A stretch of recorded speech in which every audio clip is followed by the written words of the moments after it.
and Zara and Bodkin. Well, Wish and Bodkin are looking for Zara in Queen Sycorax's dungeons. And Wish is following the spoon. On they went, feeling their way towards the distant sprinkles of light, deeper and deeper, losing themselves in the twisting corridors of Sycorax's dungeons. It must be somewhere around here, said Bodkin, as they came to a long corridor with at least 25 rooms coming off it. We'll just have to check every room. Do we have to? Said Wish.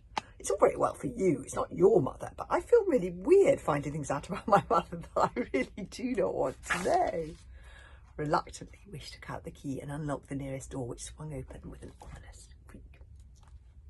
You look, Bodkin, said Wish, putting her hands over her eye. Bodkin peered round the edge of the door and fainted. Wish very hurriedly shut the door. What was in there? Said Wish when Bodkin came round again. You really, really don't want to know, said Bodkin. After that, Wish decided that it was kind of worse than not knowing, because then it left it up to her imagination as to what might be in there. So she made up her mind that she was going to look this time. Bodkin opened up the next door and immediately shut it again with a ew of disgust. What was in there? Cried Wish. Heads, said Bodkin. Oh, come on, I've had enough of this, said Wish, pushing him out of the way. It can't possibly be heads. You're just completely determined that my mother should be this bad person. And she shoved Bodkin out of the way and went into the room. It was heads. Ew, said Wish. She shut the door again very quickly. I'm sure there's a perfectly reasonable explanation for that, she said. My mother is very interested in anatomy.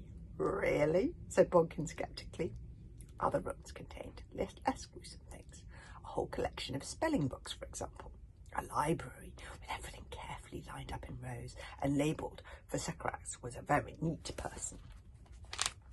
A potion room, many collections of haunted magic objects. But even after a long time searching, they still hadn't found Zara. I love these tiny little books. Look at these tiny little books. That's about life size, those books. And just because they're books that belong to the sprites, you see. And a lot of them are fairy stories, and so it says, read with care. These books can explode, it says.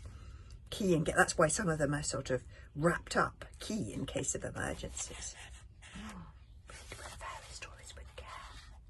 Meanwhile, down in cell number 455, an hour after hour passed with no sign of Wish and Bodkin. This is poor Zara, who's in the dungeon, and you see, this is why it's worth Wish and Bodkin being so brave, because Zara is losing hope.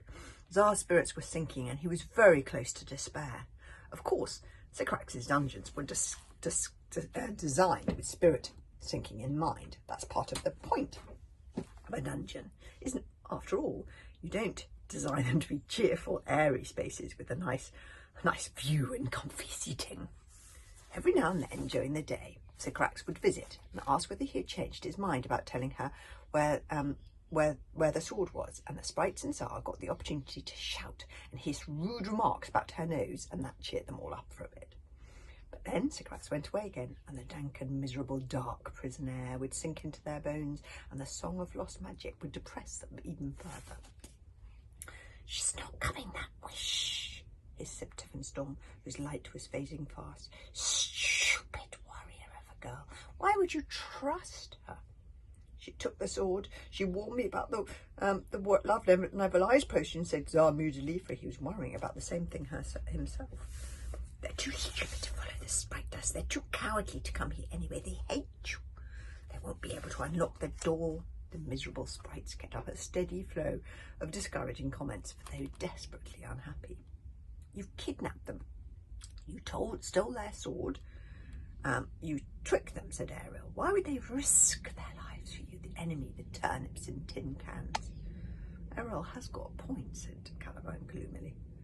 Had Zara been stupid to put in his life in the hands of two enemy warriors? They like squeeze juice, said Zara. I know they did. He looked down at Squeeze Juice. Squeeze Juice was so dark now that he was nearly black, and his little heart was barely beating. He was racked with seizure after seizure, where he was overcome with such shaking and delirium that he was not himself. But now he came to his senses for a second. What's happening to me? Whispered Squeeze Juice, and you could see the fear in his eyes. Am I going to the dark side? Of course not, said Tsar. And just as Squeeze fell back into a coma, he whispered so faintly Tsar could barely hear it. Zawa, save me. And put one tiny claw-like hand on Tsar's chest very, very trustingly. Tsar would have to give Sycorax what she wanted. At least Squeeze would live, and then his father's magic would be in danger, though. Tsar was not a despairing person, but even he was beginning to run out of hope when he heard footsteps and whispering in the corridor. You look in this one, Vulcan. I just can't bear to, said the voice of Wish. They're here, cried Vulcan's voice as Vulcan's face appeared in the grille. There was a click, click, clicking noise, and creak! The heavy door of cell number 445 swung open. Tsar could never have imagined that he would be so astonishingly grateful and thankful to see two warriors, one tall skinny one and one little limpy one. Even the sprites were delighted, somehow finding the energy to buzz excitedly, although they barely had the strength to fly now, and they were lower and lower in the air, as if they had lead in their shoes. You came, said Tsar to Vulcan and Wish, so excited he even hugged them. Who would have ever thought that Tsar would hug a warrior? Of course we came, said Wish stoutly. I said I would, didn't I? I wouldn't leave a friend in trouble like that. Tsar agreed that she was an excellent friend who had shown unexpected initiative for a warrior. How did you get in? How are you opening the doors? Asked Tsar.